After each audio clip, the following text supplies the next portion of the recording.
They can park here, it's not a problem, but you can't park in the lane. More than 2,000 questionnaires. Around 50 questions are focused on urgent needs. Once we find problems, we go to the blueprints. Is there space here for stuff? The width is enough for parking a mobility scooter. Let's squeeze some extra space. Do we want to move the trees or the pole lines?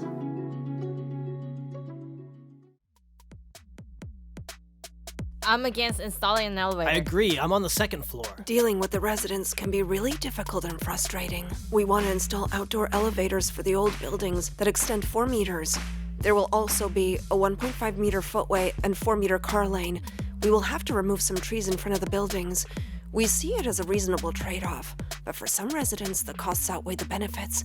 Many have been living here for over 40 years. They've grown attached to the trees. So we proposed a form of immersive design to keep the original look and feel. This is an old neighborhood with a bicycle shed that's about 150 to 200 square meters. The parking is very haphazard. Because the street is narrow, seniors in wheelchairs can't get into the community.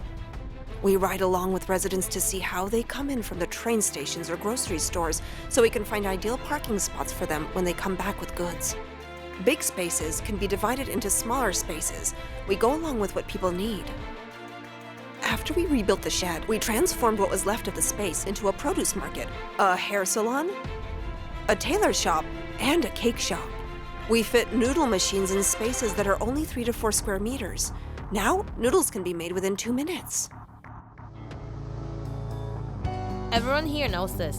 We hang our quilts over here on the dirt ground. Right. But it's shadowy and humid. Building 209 is tall. It casts a big shadow. This hangar is built at a proper height and location. At the design stage, we spent the entire day taking note of how the sun changes every hour. We found out that there was a clear line dividing the sunlight and shadow.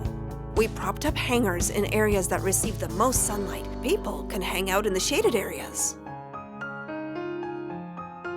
A direct indicator of satisfaction is the willingness to pay property management fees. It's great. Now the community is like a park. Many aspects, such as the landscape, are much better. We expected to receive only 30% of the property management fees, but now we received more than 50. I feel the community is changing for the better. Property managers always come when we call them and never feel like solving our problems. I feel really, really satisfied. Satisfaction brings people joy. I'm a local Beijinger, so I didn't have a second hometown. Now, I see Jingsong as my second hometown.